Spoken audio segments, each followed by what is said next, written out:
I'm your pocket filler, the parlay killer, the Northside thriller. Start the broadcast, subscribe with a smash, the Gorilla Sports Podcast.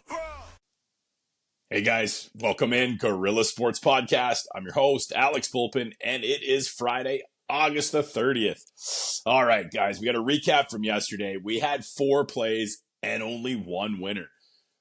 We had 8 batters going, and we got 5 correct, but only 1 winner. So all 3 of our tickets had 1 winner and 1 loser on them, and then we had 1 that was a winner. All right, let's get into it. So we took Vladdy and we paired it with Ohtani. Vladdy came through as he does. Ohtani was the only LA Dodger not to get a hit yesterday. The entire team hit. All the bums down in the 8-9 hole, they all got hits, and 2 hits, in fact. Ohtani got nothing, so that lost for us. And then we took Marcell Ozuna. He came through for us, but Bobby Witt didn't. Bobby Baseball doesn't come through for us, so that was a loser. Our next play is we had Lawrence Butler. What a call on this guy. He had 3 home runs yesterday. 3 home runs.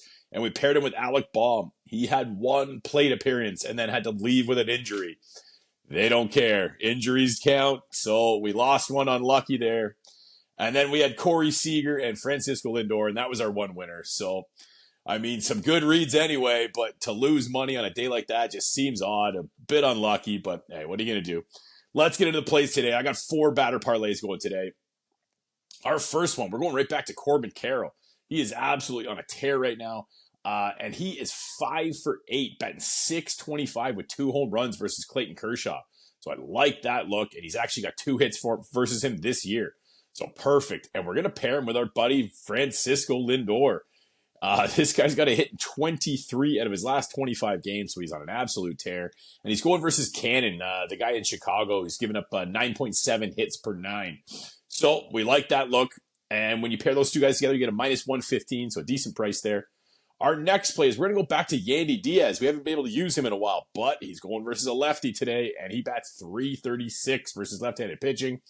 And he's batting .357 in 29 plate appearances versus Martin Perez today.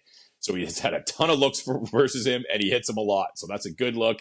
And we're going to go right back to Lawrence Butler. Now we're getting another good price on him. He's on an 8-game hitting streak. He had 3 home runs last night. He's got 5 home runs over his last 3 games. That's beautiful. So the 2 of those guys, when you pair them together, you get a -115. So I like the price there as well. Our next play is we're going to take our boy, Vladdy Guerrero. He's batting .324 versus right-handed pitching, and he's got 2 or more hits in 5 out of his last 6 games. So that's beautiful. And we're going to pair him with Yordan Alvarez, who's batting .600 versus Seth Lugo today in Kansas City, and he crushes in Kansas City. He's batting .352 in KC, and he's got a hit in 20 of his last 25 games. So that's a good look. And the 2 of those guys together, not a bad price either, -117. We'll take that as well. And our last play, we're going to go right back to Marcell Ozuna. Now, he's got hitting 22 out of his last 25 games. He's going versus Ranger Suarez, but he's 2 for 5 with a homer and a double versus Suarez this year. So that's perfect. And we're going to go right back to Aaron Judge. No, Judge is batting .344 at home. He loves hitting at Yankee Stadium. And he's got a hit in 21 out of his last 24 games. So I like that look as well. We got the 4 plays going today. We got a little unlucky yesterday, although we had some good reads. But I still like it, and I like our card today. So if you're rocking with me on this Friday, let's roll.